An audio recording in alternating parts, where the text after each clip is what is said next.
Hey guys and welcome back to Toon Clash. तो guys आज मैं बहुत ही इंपॉर्टेंट टॉपिक को कवर करने वाला हूँ कि सबसे ताकतवर पोकेमॉन कौन है। जब भी हम किसी से ये सवाल करते हैं कि सबसे ताकतवर पोकेमॉन कौन है, तो वो तीन ही नाम ले सकता है, या तो म्यूटू या रेक्वेजा या आरसीएस। लेकिन इन तीनों में सबसे ताकतवर पोकेमॉन कौन है? बिना किसी शक के यही तीनों सबसे ताकतवर पोकेमॉन है पूरे पोकेमॉन वर्ल्ड के। लेकिन इन तीनों में बेस्ट कौन है? और यहाँ पर मैं ऑलराउंडर पोकेमॉन को चुनने वाला हूँ जो हर एक सिचुएशन में बेस्ट है। तो गाइस अगर वीडियो अच्छा लगे तो प्लीज इस वीडियो को लाइक कर देना और इस चैनल को भी सब्सक्राइब कर लेना इस तरह की पोकेमॉन के ऑसम वीडियोस देखने के लिए। तो चलिए फिर बिना किसी देरी के वीडियो को स्टार्ट करते हैं। तो गाइस इन तीनों में सबसे ताकतवर पोकेमॉन चुनने के लिए हम सबसे पहले यहाँ पर इन तीनों में से सबसे कमजोर पोकेमॉन को एलिमिनेट कर देंगे और बाकी के जो बचे हुए दो पोकेमॉन होंगे उन दोनों की फाइट के बेसिस पे हम देखेंगे कि सबसे ताकतवर पोकेमॉन कौन है। तो इन तीनों में सबसे कमजोर पोकेमॉन है आरसीएस। यहाँ पे आप कुछ लोग कहेंगे कि यार तू पागल हो गया क्या, तू होश में तो है, तुझे पता भी है कि तू क्या कह रहा है। आरसीएस गॉड पोकेमॉन है यार, उससे आगे कौन निकल पाएगा। तो गाइस मैं जानता हूँ कि आपके मन में भी कई सारी ऐसी बातें चल रही होंगी, लेकिन गाइस आरसीएस इन दोनों से ज्यादा पावरफुल नहीं है। गाइस अगर आपको एक वीडियो चाहिए तो आप मुझे कमेंट में बता सकते हैं, मैं आपके लिए एक अलग से वीडियो लेकर आ जाऊंगा why RCS is not the strongest Pokemon, क्योंकि मैं इसे अभी फुल डिटेल में एक्सप्लेन नहीं कर सकता हूँ। अभी मैं बस थोड़ा सा एक्सप्लेन कर दूंगा कि आरसीएस सबसे पावरफुल पोकेमॉन क्यों नहीं है, क्योंकि अभी अगर मैं इसे फुल डिटेल में एक्सप्लेन करूं तो मैं म्यूटू और रेक्वेजा की फाइट एक्सप्लेन कर ही नहीं पाऊंगा और ना ही उनकी पावर्स बता पाऊंगा। तो गाइस अगर आपको वीडियो चाहिए तो आप कमेंट में बता सकते हैं। यहाँ पर मैं सिर्फ थोड़ा सा ही एक्सप्लेन कर पाऊंगा आरसीएस के बारे में कि क्यों आरसीएस सबसे ताकतवर पोकेमॉन नहीं है। गाइस आरसीएस मेरे हिसाब से सबसे ताकतवर पोकेमॉन इसीलिए नहीं है और वो इन दोनों से कमजोर इसीलिए है क्योंकि अभी तक आरसीएस की एनिमे पावर उतनी ज़्यादा नहीं दिखाई गई है जितनी म्यूटू और रेक्वेजा की दिखाई गई है। आरसीएस को गॉड बोला गया है लेकिन उसके पास गॉड लाइक पावर्स नहीं है। गॉड को अनडिफीटेबल होना चाहिए, गॉड को कोई नहीं हरा सकता, ये हम जानते हैं, लेकिन आरसीएस ऑलरेडी हार चुका है। हम ये कहते रहते हैं कि आरसीएस अनडिफीटेबल है, लेकिन गाइस ये बात सच नहीं है। आरसीएस को एनिमे में ऑलरेडी हराया जा चुका है, वो भी एक नहीं दो नहीं बल्कि 3 बार। आरसीएस एक बार मीटियोर के सामने हारा और 2 बार मार्कस के सामने। तो गाइस इससे ये बात साफ हो जाती है कि आरसीएस अनडिफीटेबल नहीं है, उसे हराया जा सकता है। और गाइस एक रीज़न ये भी है कि आरसीएस के अटैक्स म्यूटू और रेक्वेजा के अटैक से जितने पावरफुल नहीं है। और यहाँ पे आप कुछ लोग कहेंगे कि यार तू ऐसा कैसे कह सकता है, आरसीएस ने सारे पोकेमॉन को बनाया है, कोई अपने क्रिएटर से कैसे जीत सकता है। तो गाइस ये बात सच नहीं है, आरसीएस ने म्यूटू को नहीं बनाया, म्यूटू को ह्यूमंस के द्वारा बनाया गया था। और अब यहाँ पे कुछ लोग कहेंगे कि आरसीएस ने भले ही म्यूटू को नहीं बनाया लेकिन म्यू को तो बनाया है ना। म्यूटू को बनाया गया था ह्यूमंस से म्यू के डीएनए को मिला के, और म्यू को बनाया है आरसीएस ने, तो आरसीएस के पास म्यूटू की इनडायरेक्टली इन्फॉर्मेशन रहेगी। तो गाइस ये बात भी सच नहीं है, म्यूटू को ह्यूमंस के द्वारा बनाया गया था ना कि उसे आरसीएस ने बनाया था, और म्यू कहाँ से आया ये तो अब तक एक मिस्ट्री है। तो यहाँ पे आरसीएस ने ना ही म्यूटू को बनाया है और ना ही म्यू को। और रही बात रेक्वेजा की, तो आरसीएस ने रेक्वेजा को नहीं बनाया है।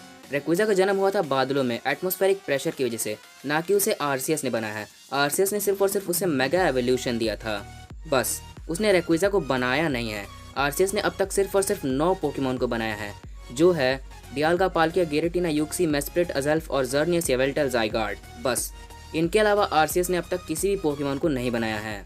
तो इसीलिए गाइस हम यहाँ पे ये नहीं कह सकते हैं कि आरसीएस ने सारे पोकेमॉन को बनाया है, इसलिए म्यूटू और रेक्वेजा उसे हरा नहीं सकते हैं, क्योंकि म्यूटू और रेक्वेजा को आरसीएस ने बनाया ही नहीं है, इसलिए आरसीएस का कोई कंट्रोल नहीं है उनकी एग्जिस्टेंस के ऊपर। और मैंने पहले ही कह दिया कि म्यूटू और रेक्वेजा की पावर ज़्यादा दिखाई गई है एनिमे में आरसीएस के मुकाबले। तो इसलिए गाइस ये बात तो साफ है कि आरसीएस म्यूटू और रेक्वेजा की जितना पावरफुल नहीं है अभी तक जितनी पावर्स दिखाई गई है उसकी इस हिसाब से। तो इसीलिए गाइस अब फाइनल क्वेश्चन ये आता है कि अगर इन तीनों में आरसीएस सबसे कमज़ोर है और लास्ट में म्यूटू और रेक्वेजा बचते हैं, तो इन दोनों में सबसे पावरफुल कौन है। गाइस मैंने अपनी कई सारी वीडियोस में कहा है कि म्यूटू और रेक्वेजा में ज़्यादा पावरफुल कौन है, इसका जवाब मुझे अभी तक नहीं मिला है, लेकिन इस वीडियो में मैं ये नहीं कहने वाला हूँ, क्योंकि अब फाइनली इन दोनों में एक विनर चुनना ही पड़ेगा, क्योंकि हमेशा तो ऐसा नहीं हो सकता है कि इन दोनों में हमेशा मैं टाई कराता रहूँ। और गाइस मुझे इसका अब आंसर मिल चुका है कि इन दोनों में ज़्यादा पावरफुल कौन है। वीडियो एंड तक देखते रहिए, आपको पता चल जाएगा कि इन दोनों में अगर फाइट होती है तो जीतने के ज़्यादा चांसेस किसके पास हैं। तो गाइस अगर म्यूटू और रेक्वेजा को देखें तो दोनों पोकेमॉन लगभग बराबर हैं। यहाँ पे रेक्वेजा ड्रैगन और फ्लाइंग टाइप होने के कारण आइस टाइप से 4 टाइम्स वीकर है, रॉक टाइप से 2 टाइम्स, फेरी टाइप से 2 टाइम्स और ड्रैगन टाइप से 2 टाइम्स। लेकिन रेक्वेजा के पास उसकी डेल्टा स्ट्रीम एबिलिटी है, और डेल्टा स्ट्रीम एबिलिटी में रेक्वेजा एक बहुत ही तेज तूफानी हवा को क्रिएट कर देता है। तो यहाँ पे म्यूटू ठीक से फ्लाई नहीं कर पाएगा, वो उस तूफानी हवा की वजह से इधर से उधर फ्लोट करता रहेगा, जिसके कारण रेक्वेजा को एक बहुत बड़ा एडवांटेज मिलेगा। और अपने डेल्टा स्ट्रीम एबिलिटी में एक तूफानी हवा को क्रिएट करने के साथ ही साथ रेक्वेजा अपनी सारी की सारी फ्लाइंग टाइप वीकनेस को एलिमिनेट कर देता है। मतलब जहाँ वो ड्रैगन टाइप से 4 टाइम्स वीकर था, अब वो उसकी फ्लाइंग टाइप वीकनेस हट चुकी है, इसलिए अब वो ड्रैगन टाइप से 2 टाइम्स वीकर है। और जहाँ वो रॉक टाइप से 2 टाइम्स वीकर था, अब वो रॉक टाइप से वीक रहेगा ही नहीं, वो रॉक टाइप से नॉर्मल डैमेज लेगा। लेकिन गाइस जैसा कि हम जानते हैं कि म्यूटू के पास ये पावर है कि वो स्पेशल एबिलिटीज़ को ब्लॉक कर सकता है। तो अगर यहाँ पे म्यूटू रेक्वेजा की डेल्टा स्ट्रीम एबिलिटी को ब्लॉक कर लेता है तो सारी की सारी तूफानी हवा एक साथ रुक जाएगी, और रेक्वेजा फिर से यहाँ पे आइस टाइप से 4 टाइम्स वीकर हो जाएगा और रॉक टाइप से 2 टाइम्स, और ड्रैगन और फेरी टाइप की वीकनेस तो रहेगी ही। तो गाइस यहाँ पे म्यूटो अपना ब्लिजर्ड अटैक इस्तेमाल कर सकता है, क्योंकि ब्लिजर्ड अटैक एक पावरफुल आइस टाइप अटैक है और रेक्वेजा आइस टाइप से 4 टाइम्स वीकर है, तो यहाँ पे रेक्वेजा पर उसका असर होगा। लेकिन गाइस जैसा कि हम जानते हैं कि ब्लिजर्ड अटैक में एक बहुत ही तेज़ बर्फीला तूफान आता है, और मैं बता दूं कि वेदर का कंट्रोल रेक्वेजा के पास है, ना कि म्यूटो के पास। तो गाइस यहाँ पे अगर म्यूटो अपना ब्लिजर्ड अटैक इस्तेमाल करता है तो बहुत ही तेज़ बर्फीला तूफान रेक्वेजा की तरफ आगे बढ़ेगा, लेकिन यहाँ पे रेक्वेजा अपनी वेदर की पावर से आसानी से उस ब्लिजर्ड अटैक को रिवर्स कर सकता है, क्योंकि उसके पास वेदर का फुल कंट्रोल है। और यहाँ पे वो आसमान से बिजली गिरा सकता है, आग का तूफान लग सकता है, पानी का बवंडर बना सकता है, वो वेदर के साथ कुछ भी कर सकता है। एक तरह से रेक्वेजा वेदर का गॉड है। तो यहाँ पे म्यूटो के टिकने के कम चांसेस जो होते हैं अगर यहाँ पे रेक्वेजा वेदर को कंट्रोल करता है तो। लेकिन जैसे कि हमने देखा है Pokemon the movie Mewtwo strikes back में, वहाँ पे हमने देखा था कि म्यूटो भी वेदर को कंट्रोल कर सकता है। तो अगर रेक्वेजा यहाँ पे अपनी वेदर का पावर इस्तेमाल करता है तो म्यूटो भी अपनी वेदर कंट्रोल का पावर इस्तेमाल कर सकता है, क्योंकि म्यूटो भी अपनी साइकिक ताकत से वेदर चेंज कर सकता है। लेकिन गाइज अल्टीमेटली यहाँ पे रेक्वेजा के पास सारा का सारा कंट्रोल है वेदर का, जबकि म्यूटो के पास सारा कंट्रोल नहीं है वेदर का। और गाइज यहाँ पे अगर रेक्वेजा बादलों में चला जाए तो वहाँ पर वो नियरली अनबीटेबल हो जाएगा, क्योंकि रेक्वेजा के पास बादलों का फुल कंट्रोल है, और यहाँ पे रेक्वेजा बादलों में से कहीं पर से भी अटैक कर सकता है, और म्यूटो को दिखेगा ही नहीं कि रेक्वेजा कहाँ पर से अटैक कर रहा है। लेकिन म्यूटो के पास टेलीपोर्टेशन की पावर है, वो आसानी से वहाँ पर टेलीपोर्ट होकर रेक्वेजा पर हमला कर सकता है। तो गाइज इन दोनों पोकेमॉन में लगभग बराबरी चल रही है, लेकिन अब फाइनल कंक्लूजन पे आते हैं कि इन दोनों में जीतेगा कौन। गाइज अगर हम यहाँ पे म्यूटो को देखें तो म्यूटो पूरे पोकेमॉन एनिमे में एक लौता पोकेमॉन है जिसे सबसे ताकतवर पोकेमॉन का टाइटल दिया गया है। मतलब आप पूरी पोकेमॉन एनिमे देख लीजिए, सारी की सारी मूवीज, सारी की सारी एपिसोड, अब तक ऐसा कोई भी मूवी नहीं है और ना ही ऐसा कोई एपिसोड है जिसमें किसी पोकेमॉन को सबसे ताकतवर बोला गया हो, एक्सेप्ट फॉर म्यूटो। म्यूटो एक लौता पोकेमॉन है जिसे सबसे ताकतवर बोला गया है।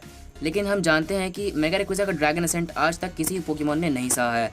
उसने एक ही ड्रैगन असेंट से मेगा चार्जर्ड को हराया, एक ही ड्रैगन असेंट से उसने प्राइमल ग्राउडन और प्राइमल कैगोरी को हराया, एक ही ड्रैगन असेंट से उसने डिऑक्सिस को भी हराया, और पूरे पोकेमॉन वर्ल्ड में तहलका मचा कर रख दिया था, जहाँ पर उसने सिर्फ एक ड्रैगन असेंट से ही एक बहुत ही बड़े मीटियोर को डिस्ट्रॉय कर दिया। तो गाइज अगर मैं अपने ओपिनियन में बताऊं कि इन दोनों में जीतने के किसकी ज़्यादा चांसेस हैं, तो मेरे ओपिनियन में यहाँ पर रेक्वेजा के जीतने के चांसेस करीबन 51% तक हैं, जबकि म्यूटो के जीतने के चांसेस 49% तक।